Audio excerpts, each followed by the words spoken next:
Hello అండి అందరికీ. అందరూ ఎలా ఉన్నారు? బాగున్నారా అందరూ? వెల్కమ్ టు ద ఆడియన్స్‌తో కథలు యూట్యూబ్ ఛానల్.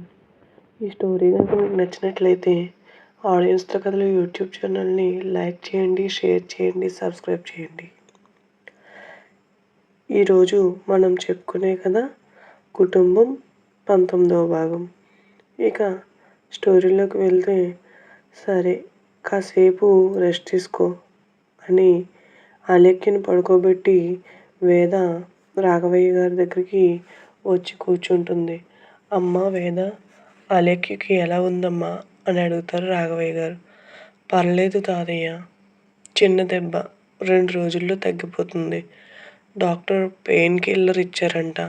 ఇప్పుడు నిద్రపోతుంది తను అని అంటుంది వేద. ఏంటమ్మా ఇది? తను ఇంతలా బాధపడడం అవసరమా అంటారు రాఘవయ్య గారు. తాతయ్య, మీకు చెప్పేదంట దాన్ని కాదు. అయినా మనం కోరుకున్న పని చేసేటప్పుడు మనకు చిన్న చిన్న కష్టాలు ఎదురవుతాయి. వాటిని ఎదుర్కొని మనం సాధించాలనుకున్న దాని వైపు ధైర్యంగా అడుగేయాలి. అంతేకాని కష్టం కలుగుతుందని వెనకడుగు వేస్తే అసలు ముందుకు వెళ్ళలేం కదా. అలేఖ్య కూడా ఇప్పుడు ఆ పొజిషన్‌లోనే ఉంది. అయినా తను చేయాలనుకున్నది తను చేయనివ్వండి. తనకు ఏమీ కాకుండా చూసుకోవడానికి మీరు ఆయన ఉన్నారు కదా అంటుంది వేద. ఏంటోనమ్మా, నాకేమీ అర్థం కావటం లేదు. అర్జున్ చూస్తే తను ఏవో ఆలోచనలో ఉండి తన గదిలోనే ఉంటున్నాడు. ఇప్పుడు అలేఖ్య చూస్తే ఇలా ఏం జరుగుతుందో ఇంట్లో అంటారు ఆయన.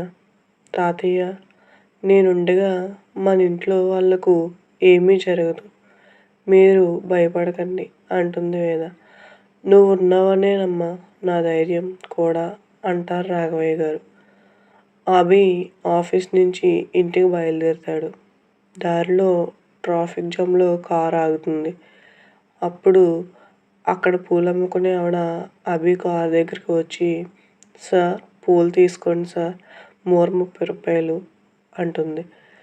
3 మూరలున్నాయి సార్, మేడంకు తీసుకువెళ్ళండి. కావాలంటే మీకు ₹80కే ఇస్తాను సార్ అంటుంది ఆవిడ. అభికి వేద గుర్తొచ్చి తనకు పూలు తీసుకెళ్దాం అనుకొని, సరే అమ్మా ఇవ్వు అని 500 నోట్ ఇస్తాడు. సారీ సార్, చేంజ్ లేదు అంటుంది ఆవిడ. పర్లేదమ్మా ఉంచుకో అని అంటాడు అభి. ట్రాఫిక్ సిగ్నల్ పడటంతో అభి కారులో ఇంటికి బయలుదేరుతాడు. ఇంటికి వచ్చిన అభి ఆ పూలను వేదకు ఎలా ఇవ్వాలా అని కారులోని కూర్చొని ఆలోచిస్తూ ఉంటాడు. అలా ఆలోచించిన కాసేపటికి, ఎస్ ఇలా చేస్తాను. ఆఫీస్ నుంచి వెళ్ళి వచ్చిన తర్వాత నా ల్యాప్టాప్ బ్యాగ్ తనే కదా తీసుకుంటుంది. అలా ల్యాప్టాప్ బ్యాగ్తో పాటు ఈ పూలను కూడా ఇచ్చేస్తాను. అప్పుడు తను తీసుకుంటుంది అని అనుకుని అభి లోపలికి వస్తాడు హ్యాపీగా. రాఘవయ్య గారు సోఫాలోనే కూర్చుంటారు. రాఘవయ్య గారిని చూసిన అభి, అమ్మో తాతయ్య ఇవి చూసారంటే బాగోదు అని కంగారుగా ల్యాప్టాప్ చాటుగా పూలు కవర్ పట్టుకొని తన రూమ్కి వెళ్తుంటాడు. ఏంటి అభి, ఆఫీస్ ఎలా ఉంది? రా ఇలా రా, వచ్చి కూర్చో అంటారు రాఘవయ్య గారు. తాతయ్య, నేను బాగా టైర్డ్ అయి ఉన్నాను. నేను ఫ్రెష్ అయ్యి వస్తాను తాతయ్య అని చెప్పి తను కంగారుగా ల్యాప్టాప్ బ్యాగ్ పూలు తీసుకొని అభి తన గదికి వస్తాడు. తను బ్యాగ్ను పూలను మంచం పక్కన ఉన్న టేబుల్పై పెట్టి తను ఫ్రెష్ అవ్వడానికి వాష్రూమ్కి వెళ్తాడు. అభి గదికి వెళ్ళగానే వేద టీ తీసుకొని వస్తుంది. తాతయ్య టీ తీసుకోండి అంటుంది. అభి గారి వాయిస్ వినిపించింది నాకు. అభి గారు వచ్చినట్టున్నారు కదా అంటుంది వేద. అవునమ్మా, వాడు వచ్చాడు. వాడి టీ అక్కడ పెట్టు, ఫ్రెష్ అయ్యి వస్తానన్నాడు అంటారు ఆయన. సరే అని అభి టీ కూడా అక్కడే పెడుతుంది వేద. ఫ్రెష్ అయ్యి బయటకు వచ్చిన అభి రెడీ అయ్యి కిందకి వెళ్తాడు. రాఘవయ్య గారు, రారా, వచ్చి ఇలా కూర్చో, ఈ టీ తాగు, వేద నీకోసమే తీసుకువచ్చింది అంటారు. అభి టీ ఫినిష్ చేసిన తర్వాత రాఘవయ్య గారు, అభి అలా కంపెనీ విషయాలు, బయట విషయాలు కూర్చొని మాట్లాడుకుంటూ ఉంటారు. వేద అలేఖ్య కోసం భోజనం తీసుకువెళ్తూ ఉంటుంది. అది చూసిన అభి ఎవరికి భోజనం అని అంటాడు. వేద ఆగి అలేఖ్యకు అంటుంది. తను భోజనం చేయడానికి కిందకి వస్తుంది కదా, నువ్వెందుకు తీసుకువెళ్ళడం అంటాడు అభి. అది అభి గారు, అలేఖ్యకు కొంచెం కాలు బాగాలేదు, అందుకనే తనకు భోజనం పైకి తీసుకువెళ్తున్నాను అంటుంది వేద. ఏమైంది అలేఖ్యకు అని అడుగుతాడు అభి. వేద జరిగిన విషయం చెబుతుంది. అభి ఇప్పుడు ఎలా ఉంది తను అని వెంటనే అలేఖ్య గదికి వెళ్తాడు. అభి వెళ్ళేటప్పటికి అలేఖ్య నిద్రపోతూ ఉంటుంది. వేద భోజనం ప్లేట్ తీసుకొని అభి వెనకే వస్తుంది. అలేఖ్య నిద్రపోతుందని అభి అలేఖ్యను లేపడు. వేద వచ్చి, అలేఖ్య లే, భోజనం చేద్దు కానీ అంటుంది. వద్దు, తను నిద్రపోతుంది, నిద్రపోనివ్వు, తర్వాత తింటుందిలే అంటాడు అభి. అది కాదు అభి గారు, తను వచ్చిన దగ్గర నుంచి ఏమీ తినలేదు, భోజనం చేసి టాబ్లెట్స్ వేసుకోవాలి కదా అని చెప్తుంది వేద. అభి, వద్దు, తనని పడుకోనివ్వండి, టాబ్లెట్స్ తర్వాత వేసుకుంటుందిలే అని వాదిస్తూ ఉంటాడు వేదని. వారి మాటలు విన్న అలేఖ్య ఆ చప్పుడుకు మెల్లగా లేచి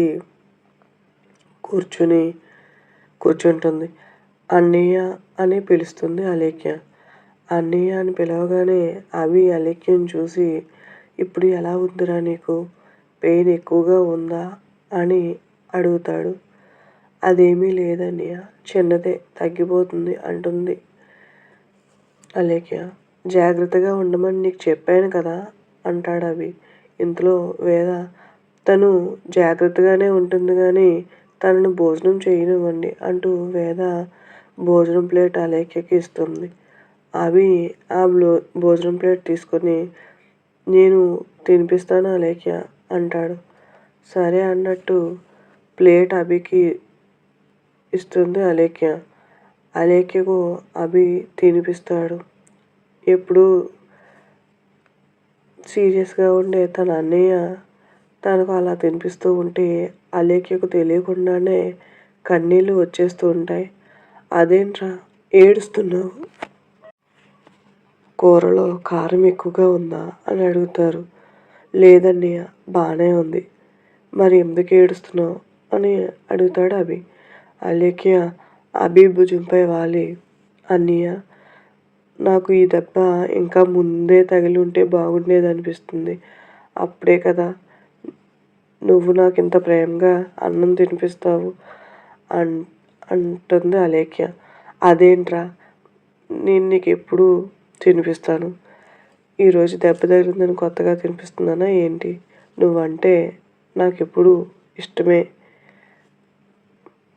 నిన్ను, అర్జున్ని బాగా చూసుకుంటానని అమ్మా నాన్నలకి మాటిచ్చానురా అంటాడు అభి. దాంతో వాళ్ళు కొంచెం ఎమోషనల్ అవుతారు. అభి అలేఖ్యలు ఇద్దరికి కళ్ళల్లో నీళ్ళు తిరుగుతాయి. వాళ్ళ మాటలు వింటున్న వేదకు కూడా కన్నీళ్ళు వస్తూ ఉంటాయి. మీరు ఇక్కడ ఇలా ఏడుస్తూ ఉంటే కింద అందరూ భోజనం చేయడం కోసం వెయిట్ చేస్తూ ఉంటారు, పదండి, వాళ్ళు భోజనం చేయాలి కదా అంటుంది. వేద అలేఖ్య భోజనం కంప్లీట్ చేస్తుంది. అభి అలేఖ్యకు టాబ్లెట్స్ ఇచ్చి వేసుకోమంటాడు. టాబ్లెట్స్ వేసుకున్న తర్వాత, ఇక పడుకో అలేఖ్య అని వేద అభి గది బయటకు వచ్చేస్తారు. బయటకు వచ్చిన అభి కన్నీళ్లు తుడుచుకుంటూ ఉంటాడు. ఈయనకు చెల్లెలంటే అంత ఇష్టమా అనుకుంటుంది వేద.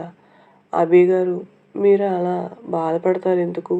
అలేఖ్యకు తగ్గిపోతుందిలేండి. 2 రోజుల్లో నడుస్తుంది చూడండి అంటుంది వేద. నాకు తెలుసు వేద, కానీ తను మా అందరిలో చిన్నపిల్ల కదా, అందుకే అంటాడు అభి. అయినా లక్ష్మమ్మను దగ్గరుండి అలేఖ్యను చూసుకోమని చెప్పు. తనకి ఏ అవసరం వచ్చినా లక్ష్మమ్మను చూసుకోమని చెప్పు అని అభి వేదతో చెబుతాడు. నేను చెబుతానులేండి, మీరు పదండి. కింద తాతయ్య గారు భోజనం చేయడానికి వెయిట్ చేస్తూ ఉంటారు అంటుంది వేద. అర్జున్ తన రూమ్లో నుంచి బయటకు రాడు. అర్జున్ తను జాబ్ చేయాలనుకుంటున్నాడు కదా, అందుకనే తన డీటెయిల్స్ను అన్ని కంపెనీస్కి సెండ్ చేస్తూ ఉంటాడు. కానీ తను అప్లై చేసిన ఏ కంపెనీ నుంచి కూడా తనకు సరైన రిప్లై రాదు. ఏం చేయాలా అని ఆలోచిస్తున్న అర్జున్కు భోజనం చేయడానికి రమ్మని పిలుస్తున్నారని లక్ష్మమ్మ వచ్చి చెబుతుంది. థ్యాంక్ యూ అండి, థ్యాంక్ యూ వెరీ మచ్. ఈ కథ కనుక మీకు నచ్చినట్లయితే ఆడియన్స్తో కథలు యూట్యూబ్ ఛానల్ని లైక్ చేయండి, షేర్ చేయండి, సబ్స్క్రైబ్ చేయండి. Please like.